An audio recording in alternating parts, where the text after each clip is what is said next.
Good afternoon. My name is Jeff Man. We're going to get started here. I have a lot to talk about and only so much time. I originally decided to do this talk a couple months ago. I was at, I want to say B-side Salt Lake City, and I sat in on somebody giving a talk about Crypto 101, the history of cryptography, and as I'm sitting listening to this talk, it occurred to me, gee, I could give this talk. I've lived this talk. So that was sort of the origins of this talk. That's really just, it started out to be war stories about things I've done in my past. I hope I will be informative and educational, and I made the mistake of, in the abstract for GrrCon, saying I want to tie this into today and reality and how does, classic cryptography apply in today's modern world. So I suspect I bit off more than I could chew today for 50 minutes, but we'll see how it goes. Thanks for coming. Hopefully we'll have time at the end for a few questions. I usually do talks with about 40 slides. I have 75 slides, I think, so I'm going to breeze through a lot of this stuff. Hyperdrive. Anyway, I'm Jeff Man. I am currently unaffiliated, but I'm classically trained as a cryptanalyst. I've been doing information security for quite a few years. That's my contact information. If at the end of the talk you feel like you want to get in touch with me, especially if you're working for a company that's hiring, nudge, nudge, wink, wink. A little bit of context, a little bit about me. This talk is really about me, and I'm not egotistical. It's just I've done some interesting things over the year, and as I've told people, I've had people say, hey, you should give a talk about this, so here we are. I've had 13 years of experience in my younger days, starting off with the Department of Defense. As I said, I was a certified cryptanalyst. This is a year of anniversaries for me. Just last month was the 30th anniversary of when I started at NSA, and it was the 20th anniversary of when I left NSA. So do the math, I was there for 10 years. I did commercial consulting for a few years after I got out of NSA. Back in the early days of internet security, the very beginning, where companies were getting onto the internet and you had to convince them why they needed a firewall and why they needed to think about security, and did that for a few years, and did something to offend the gods and ended up doing PCI. Got into that, and I was a QSA for 10 years. Any QSAs out there in the crowd that want to admit it? All right, don't hate me because I'm a QSA. I spent the last 3 years with a product vendor who I shall not name because they let me go a month ago. But you can look it up and probably figure it out if you want. And we'll move on. I'm also, anybody watch or listen to Security Weekly? It used to be called Paul.com. I'm a host on there. So you might see me online every once in a while if you watch that show.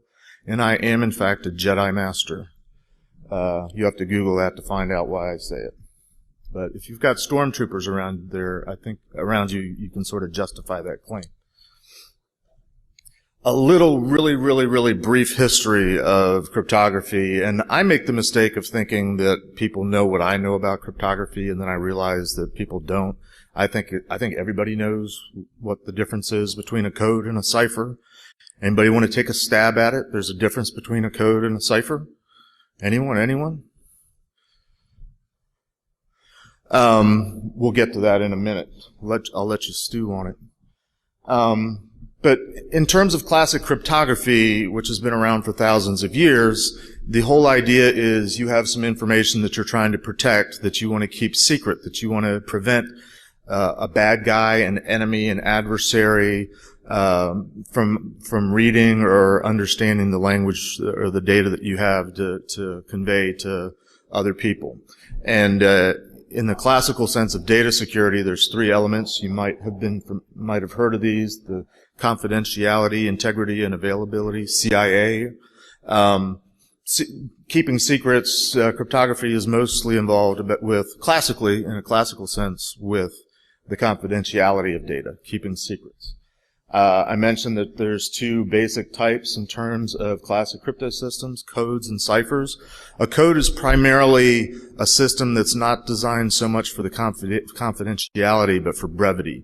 In the old days, before there was computers, If you wanted to shorten a message, you'd use a code book, where you'd have a code book that might have words and phrases reduced to a symbol, word, or a series of numbers, something that basically made it quicker to communicate because you shortened the message. And a cipher, on the other hand, was taking the information that you had, the data, the characters, the words, and you're not changing them physically in terms of size, you're just doing something to scramble them. And then, of course, there's two types of what's called a cipher, either a transposition cipher, which is where you're just taking the letters that are there and scrambling them, moving them around, or there's a substitution cipher, where you're replacing the letters that are there with other letters, characters, numbers, symbols, whatever. Watch this. Oh, I'm not there yet. How classic ciphers are broken. I just put a few things up there. It has a lot to do with statistical analysis, analyzing the frequency of the words, the characters that you're seeing, that you're presented with. I brought with me some books from my personal collection that I was allowed to keep leaving NSA. One slide does not convey 2 volumes. This is Military Cryptanalytics Part 1. After we're done talking, if you want to come up and take a look at it, you can. This one is mostly manual cryptanalysis. This one gets into machine cryptography, things you've probably heard of if you watch the movies or are familiar with, history, the Enigma machine, things like that. Machine systems, manual systems. This is all manual cryptanalysis, how you break codes and ciphers. I don't have it memorized, but it's a great reference book. The thing about, and I'm just using English as an example, English language words, they have properties. And one of the most common ways in cryptanalysis is to just count the letters. In the English language, there are letters that are more frequent than others. I mean, you can intuitively think the letter Q isn't used that often, the letter Z isn't used that often, the letter J isn't used that often. The most common letter, if you look at the table, is the letter E. So when you're analyzing a cipher, when you have a bunch of scrambled letters and you don't know what you're looking at, the first thing you do is just count the letters and see how many there are. Watch this quickly. That was an example of a transposition system. Anybody know what that comes from? Please? Sneakers? Okay. If you don't, you should. This is from the Civil War, an example of probably what everybody is most familiar with in terms of cryptography is what's called a Caesar cipher. It's a simple substitution cipher where you're taking the alphabet and sliding it against itself. And so your substitution is some offset of the alphabet. The Caesar cipher, there's 26 letters in the alphabet. You can have 26 different positions. Obviously, one of those is going to give you back exactly what you started with. There's lots of variations and permutations on this very simple concept of substitution using something like a cipher wheel. I see there are a few older people in the audience that actually might remember newspapers and the funny pages and how very often there's little puzzles, crypto quizzes, and things like that.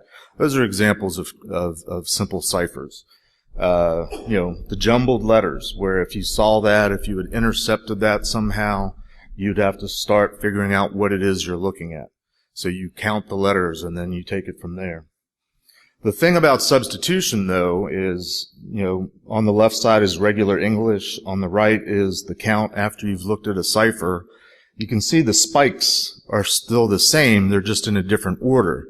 So you can begin to figure out, what might be the looks to me like it is probably Y. So you start substituting the letters back and guessing the high-frequency letters until you start seeing patterns of words, words themselves. The crypto quizzes in the newspapers, they're always really easy because the letters preserve the actual word length, so you can get used to seeing sizes of words. There's only 2 one-letter words in the English language. What are they? A and I. All right, so if there's a single character, you start by guessing A or I, and you look for where it shows up in the position of other words. Like, there are words in the English language, obviously, that start with the letter A, and there's words that start with the letter I. And there's words that end with the letter A, but there are not many words that end with the letter I. So if you see, a single character and see it at the end of the word, try the A before you try the I, and chances are you're on the right track. So pattern recognition, it's what's in this book, because this was a manual process for many years. People wrote it down. So this book has a whole section that just shows patterns. When we saw a pattern, we would encode it. If you have a letter followed by another letter, an A and then a B, and there's a repeat, another B, and then a letter A again, we just call that the ABBA pattern. Well, this book contains hundreds of words that contain that pattern within the word, so it was just a lookup table at that point. Again, think you don't have a computer at your hand available to you. This is all a manual process. What changes things over the years is the introduction of key. What a key does to a substitution system, to a cipher, is, among other things, you're trying to eliminate or reduce the features that are inherently still there when you encrypt. So where those bars were there and you could still sort of make out what the letters probably are, the goal of key is to reduce that, to make the letters be more random and to lose that kind of profile. That means, in most cases, historically, that what you're dealing with is what's called a one-time pad. A one-time pad is a pad, literally of paper, maybe 50 pages, that have a series of random, could be letters, could be numbers, could be combinations, and it's random. It's the key. In modern terms, we call these certificates and key streams, but in the old days, it was random streams of characters that were actually printed out on paper. And the way it worked was both ends of the communication had the same one-time pad with the same letters on it. So it had to be repeated on either end. So the earliest form of key distribution is how do you get that one-time pad into the hands of both ends. And the other end very often was spies. It was very often people that were working, undercover from the other side, the adversary. Who might that be in the 80s? Think about it. There has to be a method of converting. You have a stream of random now, so you've introduced this new thing called a key that stands between your message, your plain text, and your cipher, what you want to transmit.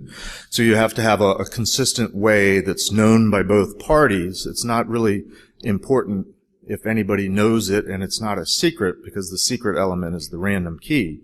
So what came to be used very often is what's called a visionnaire or vignette, if you're French, square, which is basically the alphabet with 26 different slides against itself in reverse order. And what this does, let me see if the laser thing works. Take your pick. It doesn't matter whether your axis is your plain text or your key. You connect, you pick your two letters, you connect it, and that's how you get your cipher. And it works the same in reverse. Oops. Give you an example. This is what a one-time pad might have looked like back in the day. So somebody would have to write out their message. In case you can't figure it out, it was very common to break it up into 5 or 6 characters, because humans can remember 5 or 6 characters. Because very often you either have to turn around and transmit these by Morse code or simply read them into a radio and transmit it. So you could do it in combination. So it was very common to break them up. But, the message is enemy sighted on border. Stop. Stop is the way you say a period. Goes back to Morse code. Attack at dawn. Stop. And the way you would signal that you were at the end of the message so they could stop trying to decrypt, you just put a series of X's or Y's or Z's or something like that. So that's what the message would look like, and then you had to go through and do the substitution using the visionnaire square to come up with your cipher. Notice I didn't use the first 5 characters. That was the indicator of which page to use if you were receiving a message on the other end. It's just random characters, but it's the same 5 characters. So you flip through your pad and find the page that starts with those 5 characters. So when you're doing the decryption, you know where to start. So you receive the message, you write it out, you know you're on the right page, and you reverse the process, and you get back to the message. That's a one-time pad. It cannot be broken cryptographically. There is no way to break this system. It is perfect encryption. unbreakable. The only thing you can do is steal the key. Or if people are using it, if they use it more than one time, that's a problem. That's what the distribution looks like when you apply key. No longer can you tell that there's an E and an I because there are no spikes. And you can't even trust that the spikes that are there are more frequent letters. You've created random or pseudo-random, and you've hidden the characteristics of your message. It makes it a lot harder to break. And if it's truly a one-time pad, it is unbreakable cryptographically. So, this is Tales from the Crypt. I was at NSA for 10 years, and I basically had 3 different major assignments. So I just want to tell some stories about my time at NSA. Well, I can flip through and see how we're doing on time. So I started out, as I said, as a cryptanalyst. I ultimately moved on to do what we called information system analyst work. I eventually got into penetration testing. I'll touch on that lightly. This is basically the kind of work I did over the 10 years that I was at NSA. And that's NSA, by the way. And in fact, the gray buildings are, I just read an article a couple months ago. They're fighting because they want to tear those buildings down, the gray ones on the right, and build something new. But some old-timers are trying to fight it and consider these national landmarks and have them preserved. Has anybody ever seen the movie Enemy of the State?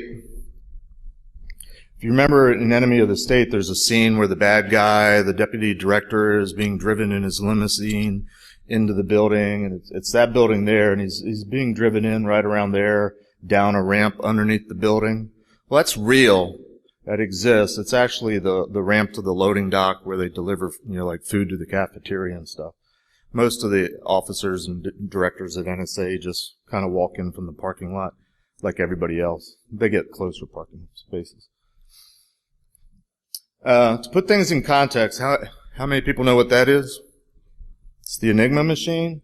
When I started working at NSA in September of 1986, it was still a secret that it was known that U.S. and the U.K. had broken the encryption, had figured out how to break the Enigma machine. Any ideas as to why that would still be a secret? Take a wild guess. Anyone? Say that again? No, that's a good guess, though. Anybody else have a guess? Still in use. There were still countries that were still using it because it was considered to be unbreakable, because it was machine cryptography. The number of combinations was such an astronomical number that they figured nobody could ever break the code or break the system. I was involved initially in what was called at the time the communications side or the information security side of the house. NSA historically is basically 2 sides, one that does the listening and the interception of communications, and one that would call that offense, and then InfoSec was the defense, designing crypto systems, designing communication systems with security and cryptography built into it. So I started out on the crypto side, on the InfoSec side, and I was actually assigned to the Office of Manual Crypto Systems. In the late 80s, they still had manual crypto systems. And one of the reasons why they hired me is they wanted to have a cryptanalyst, and they couldn't get anybody interested in doing it. So they sort of hired me and taught me cryptography at the same time I was doing it, because with the advent of machines in the 60s and 70s, paper systems had kind of fallen into neglect. Everybody kind of assumed that it was going to go away, and so nobody had looked at it. So they were sort of in a process of reinvigorating it because they realized at some point there was this proliferation of paper. There was one-time pads everywhere, different types of systems that were being produced. The military, who was our primary customer, was using a lot of paper, and so we wanted to make sure that they were using the best, that the systems that they were using years before that had never been looked at again were still cryptographically robust. Not all one-time pads, but certainly that was a big part of it.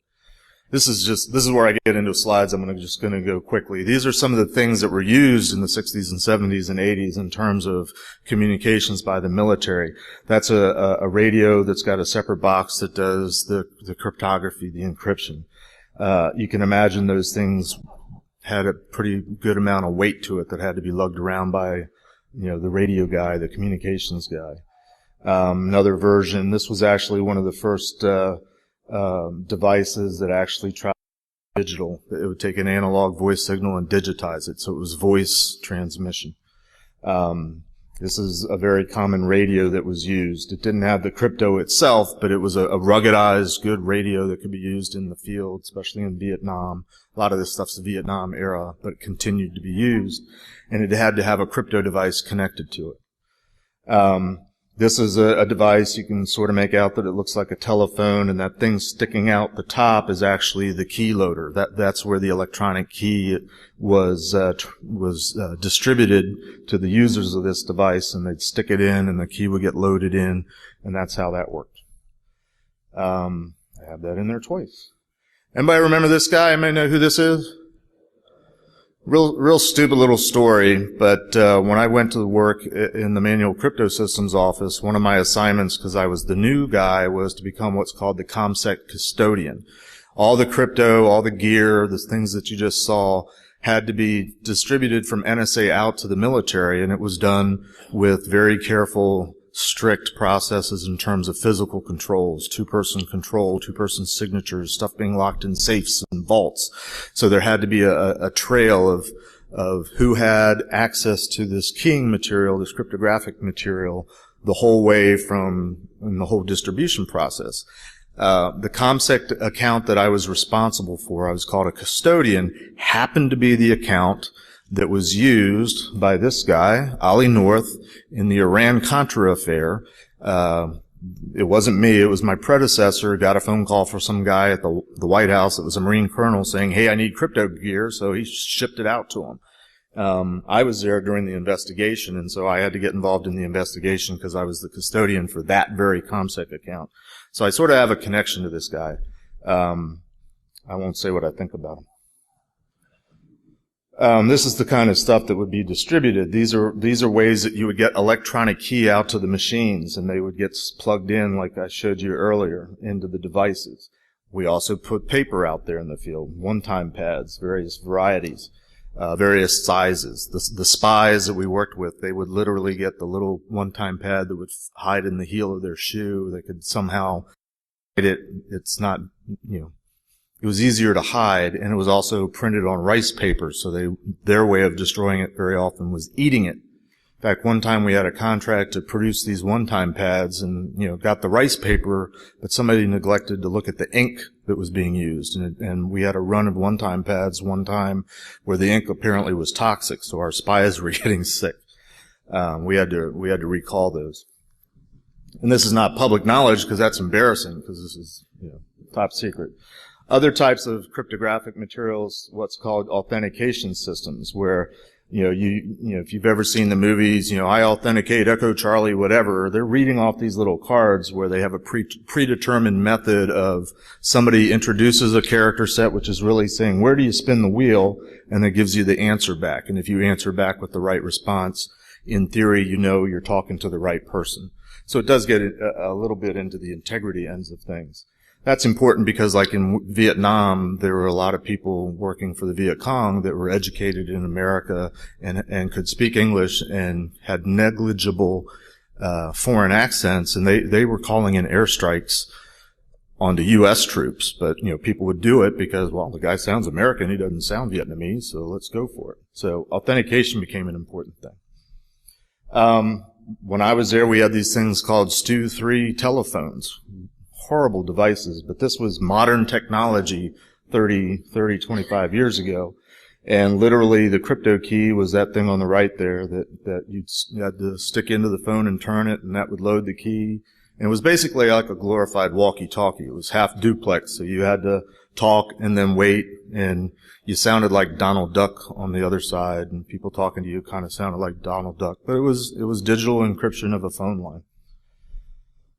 You guys having fun yet? This is my life. I feel like a dinosaur, like this is ancient history. I haven't even gotten to the computers yet, but I'm about to. One of my first assignments in this office was I was approached by a customer, and the customer happened to be a couple branches of the military, but starting with what was called DIA, the Defense Intelligence Agency. And they basically asked the question. They were using one-time pads. They were people that had been recruited in the field, which is what we call spies. And they were doing their communications with one-time pads. And they simply asked the question, I got this thing on my desk. It takes me hours to write these messages and decrypt these messages that I get from these people that I'm working with. Is there any way I can use this computer that's relatively new that's sitting on my desk? And so he kind of said, yeah, well, you should be able to do that. And this is revolutionary for NSA, because if you happen to catch the little phrase at the bottom there, I had a guy that was one of the senior executives within the group that I work for say there's no such thing as software. NSA only builds little black boxes. We only build hardware. Any code is embedded in these boxes. So this was a revolutionary idea.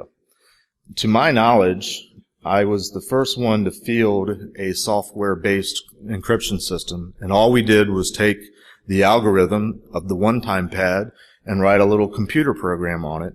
And then we took the key that we generated that would usually be printed on the pad and put it on a floppy disk. And we had to do it in such a way that you could identify the pages, and we had to do it in such a way that the page could be permanently deleted when you were done using it, because you would use a page at a time.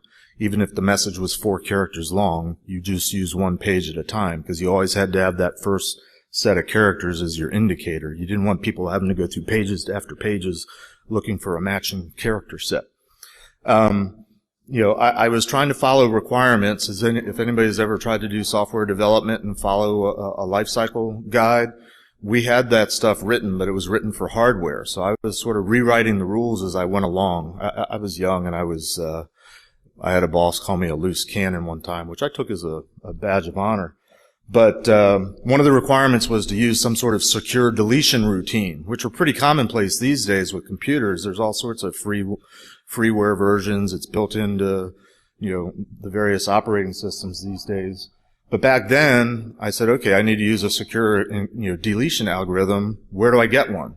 Well, there weren't any, so we had to come up with something. So it was a big deal, but customer was happy. We came up with a program, and of course, this doesn't work as soon as you plug that computer into a network, because there was a strong belief that computers can't be trusted and they can't be secured. And 30 years later, they've been proven wrong, right? No, that's why we're here.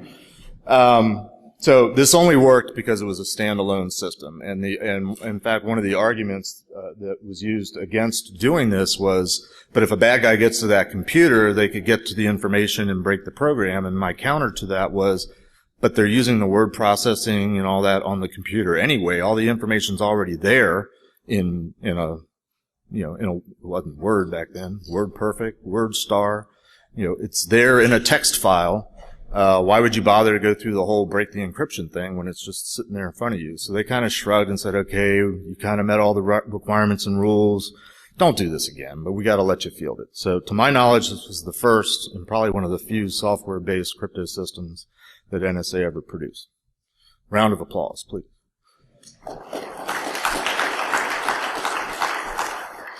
And I've actually met somebody within the last year or two that actually had used it in the field. So I know it was out there and I know it was used. And he said, yeah, it was pretty cool.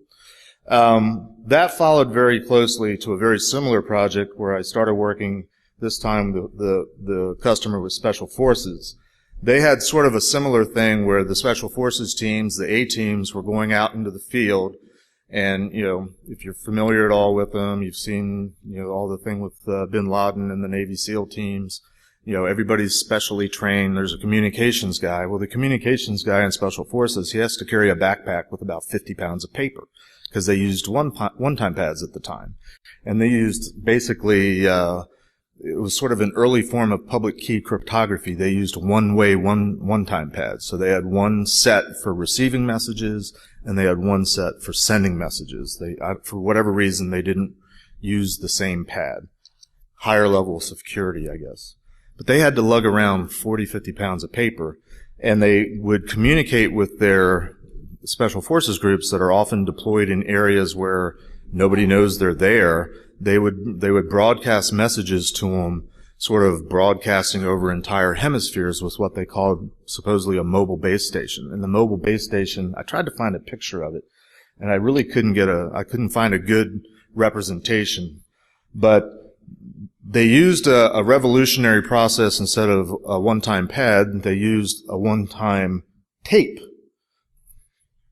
And they used machines that would feed that tape, and they also had machines that would record a voice, somebody reading the characters or the message and converting it to punch tape, and then would have another machine that would take the two different sets of punch tape and run it together that had the algorithm, the one-time pad function that produced yet another tape that then they took and put into a machine that converted that, what it was reading into an artificial language voice. Let's say it was Polish or German or Russian, and then they would record that and broadcast it continuously 24/7. So on some frequency range in some hemisphere, there'd be some artificial language voice reading characters constantly. And the trick was the special forces groups had to know which time to listen, and that message was for them and it was real.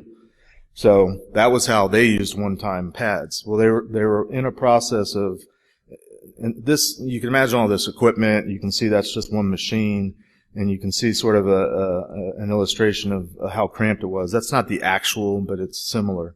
It was two semis, two trailer trucks that was this mobile base station.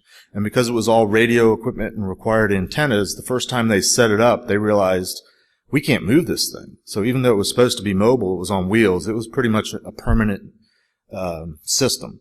So along comes computers and a try to modernize. So they came up with this idea. Let me digress a minute. In working with special forces, they used the Visionaire square, which they get a table and actually have a sample. I have that here. They would get this as the first page of every one of their one-time pads. It's the table. That actually turns out to be, and this was printed on the back, which you can't see, but come up afterwards, 23 unique three-letter combinations. They would memorize them, so they could do the encryption and decryption pretty quickly because they just memorized. It's always the same three letters. So if they saw two, there was a unique third letter, no matter what the order. I didn't, however, have it memorized, and in working with them, I'd just been through the history of crypto classes, and I'd learned about cipher wheels, and I thought there ought to be a way to make a cipher wheel that does the Visionaire thing to help me out. So I made one with graph paper, and I glued it to cardboard with rubber cement. Do they still make rubber cement?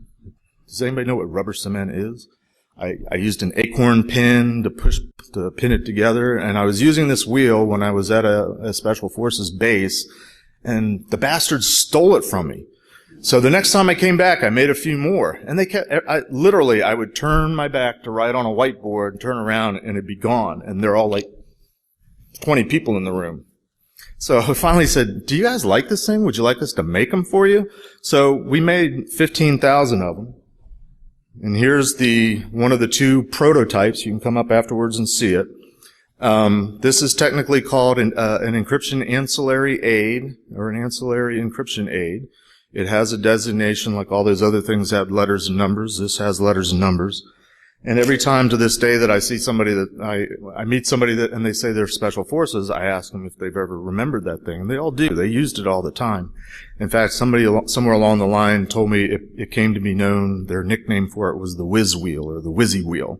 So if you ever meet somebody from Special Forces and ask them if they remember a Whizzy Wheel and they say yes, you can say, hey, I met the guy that invented it. That's me. Anyway, that's my little sidebar.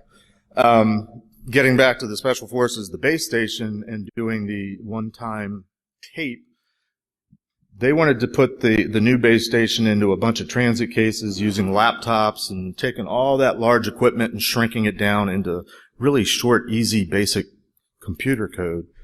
And with a little bit of radios and things like that, that's very obviously portable. And the key to doing that, again, was taking the one-time tape and turning it into a floppy disk. We were able to do that. It was revolutionary, and I don't know how long Special Forces used it, because they went on to do things like secure radios, and they actually have secure mobile telephones and things like that. But I actually ran into a guy that was retired Special Forces just a couple months ago, And he told me that even though they're using the secure radios, they don't trust them. They still use the one-time pads, which means they probably still use the whiz wheel. So that's a stupid little thing that I made at the very beginning of my career that Special Forces has been using for maybe 25 years. So I think that's kind of cool. Another round of applause. So my time came to an end in the crypto systems shop, but I was interested in cryptanalysis, so I joined an intern program. They had internal intern programs to try to get you all the diversity of experience to basically, climb the career ladder. So I became a cryptanalysis intern. I mostly went over to the other side of the house, the ops side. And I happened to be there. If anybody remembers, we had a small conflict in the desert back in the early 90s. Somebody's dad got involved over there. Desert Shield, Desert Storm. So I was involved in the operations side of the house during Desert Shield, Desert Storm. Desert Shield was planning for the attack. Desert Storm was the actual attack. I was much busier during Desert Shield than Desert Storm because what's the first thing that you do when you start an attack? You take out the communications towers and the communications infrastructure. So whatever it was I was doing during Desert Shield, there wasn't a whole lot of it to do during Desert Storm. I'll leave it at that. I'll let you read that a second. This is an article that was in Wired magazine. I think it was back in 2013. And just let you read that a minute. And hopefully you're speed readers. But basically in the courtyard of CIA headquarters in Langley, Virginia, and it's an enclosed building, there's this crypto statue, and a bunch of interns went down there, and I can tell you we were kind of offended that this statue was at CIA because we were NSA, we were the crypto people, so we took it upon ourselves to try to break the message. So I can say with authority that I was one of those interns, and I don't know if anybody's familiar with the statue has carved letters in it, and it basically there's 4 messages. 3 of the 4 messages have been solved a long time ago, and that's what this article is about. Because the first article that Wired put out there early in 2013 said some guy at CIA had broken the code like in the late 90s, and then somehow they got wind of the fact that NSA had broken it years before. But I still have a copy of the letter. The article is actually very factual because there was a memo that went out to everybody saying, okay, you can do this, but you have to do it on your time, and you can't use NSA resources. We had all sorts of supercomputers and things like that, big iron to do lots of statistical analysis, but we had to do it basically at lunchtime and on our own time. But it was solved pretty quickly. The 3 out of 4. The 4th message has never been broken. And I think the main problem is it's so short, it's hard to get enough of an idea of what's the underlying crypto system because there's just not a lot to work with. Anywho,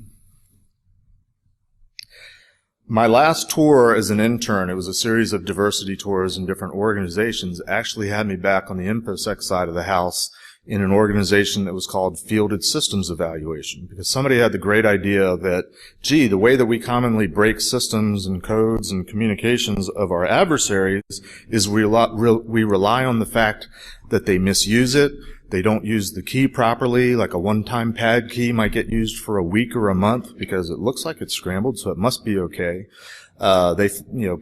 Operators, they find bypasses, workarounds, anything to get the message through that doesn't necessarily follow the exact procedures that are specified in using these devices. And somebody thought, well, gee, if, we design the world's greatest crypto systems, but how do we know that our people are using them the way that they're designed? So that gave birth to the Fielded Systems Office, and this is actually a system that I evaluated. It's that one that was the early, voice encryption device. And I sort of found an attack. I had to write a paper. That was part of my cryptanalysis exercise, was to basically write a thesis paper, a research paper. I happened to do it on this device. That led to me having my final tour within NSA. The Fielded Systems Evaluation Office had a group that was looking at networked computer systems, and that was in the early 90s, and something happened in the early 90s, Mozilla, something or other came out, and all of a sudden the internet became a thing. So we all decided to be cool and get into learning how to break into networks, and so we started to become pen testers and ethical hackers.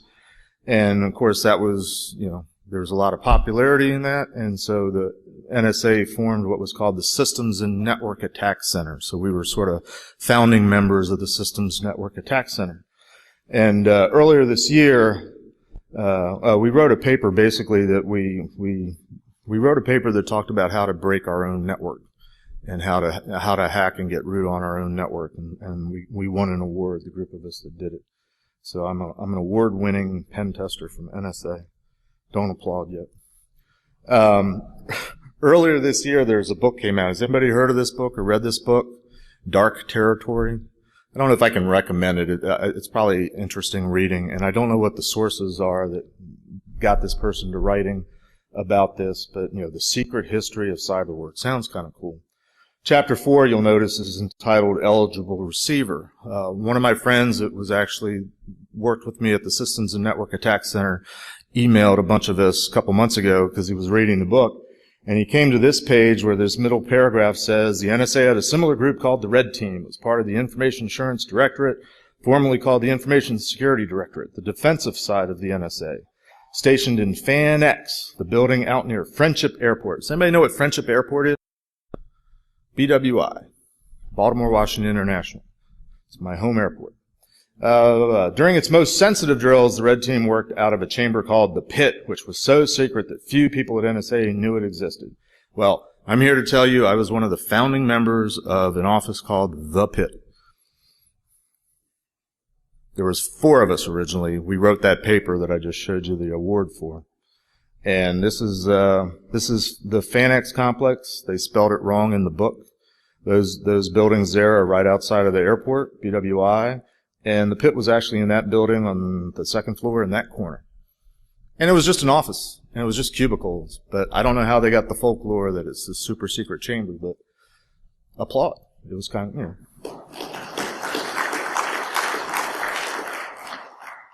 of, there's obviously stories to tell about those days, but I'll save that for another talk that I'm tentatively calling More Tales from the Cryptanalyst. So look for conferences in 2017 and see if my name pops up. You might get to hear some stories about those days. So I've got like 5 minutes to try to wrap this up into how does this apply to modern times.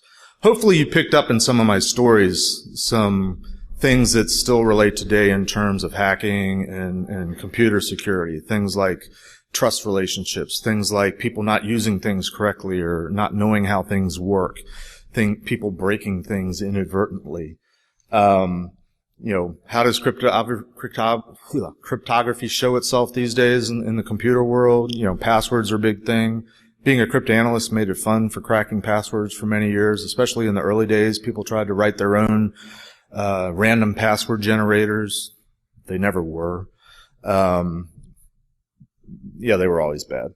Things like checksums and hashing, MD5s, MD1s, SHA, that's all cryptography. That all comes into play today. Obviously, secure web traffic, VPNs. That's where you mostly see encryption these days. And today it's all about speed and it's all about transparency. Can you imagine trying to load a website using a one-time pad? And yet there's vendors out there that are trying to use one-time pad concepts. The idea of one-time use key to do encryption even today. I saw a company a couple years ago at RSA, and I was just walking the floor, and somebody had a laser sitting there, and I'm like, laser? And they're saying, using lasers to generate random keys. So I had to stop and start talking to them. So they actually put that into a rack-mountable appliance, and they're generating key just based on, and I was talking to a physicist, so it got beyond me, but based on the entropy that the laser causes. That sounds pretty cool. I don't know if they're ever going to find a commercial application, but they're trying. Symmetric key and asymmetric key are the 2 most common key types of cryptography today. If you have to do the CISSP exam, you have to learn about this kind of stuff. I usually just try to break it down to there's something that you're trying to protect, you apply key to it using some fancy math, and you produce a cipher. And most people, that's good enough for them. Obviously, there's lots of different methods, there's lots of different algorithms, but essentially the key is the key today of encryption. And obviously with public key, it's a one-way thing, just kind of special force uses one-time pads, one-directional, unidirectional one-time pads. The sad fact, I say as a classically trained cryptanalyst, is there isn't actually a whole lot of cryptanalysis these days. It's all about brute force, and it's all about reducing the work effort to do brute force, which is pretty much still called cryptography and cryptanalysis today. But the game has been for many years, especially in computer-based cryptography, computer-based encryption. It's all about key size and brute forcing. How many passwords are there possible? How long does it take to crack them all? How long does it take to get the right key, trying all possibilities? There's obviously a science and a field of trying to figure out ways around that, but that's an important thing, I think, to remember, is there isn't a whole lot of actual cryptographic attacks these days. There is the idea of key management, key distribution. When you're doing things in computers and you're generating the random key, that's the kind of thing that can get stolen and exploited. It's all about protecting the key. How's the key generated? Can you duplicate it? Can you replicate it? Can you steal it?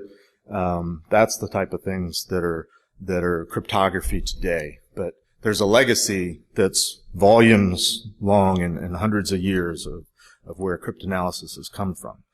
I'm right at the end of the time, but maybe I can take one or two questions if anybody has them. Otherwise, feel free to come up and look at my few toys. Yes?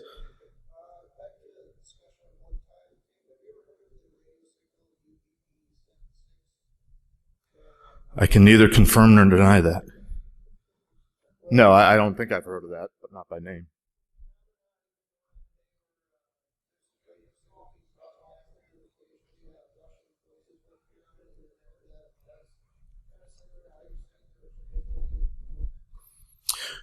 Right. So, in the days, even when I was there, of, intercepting communications, one of the first things is you got to figure out whether you're listening to an actual signal, a message, or if it's just noise. And, I don't have the time to geek out on the way you do that, but it has something to do with what's called super random. Think of, if you flip a coin 10 times, probability says you get 5 heads and 5 tails, but you rarely actually get that. You'll get 6, 4, 7, 3, 8, 2. And if you do that test 100 times and graph it, you're getting something that approaches the 50-50 probability, which is what's there. But real random is approaching actual random. It's not real random. So one of the tests for trying to figure out whether a signal was real or not, machine-made or man-made or not, was to see how random it was. And if it was too random, what we used to call super random, that's actually an indicator that it's man-made rather than just noise. So that relates, I think, to what you're talking about. That's probably it for my time. Oh, I'll take one more question.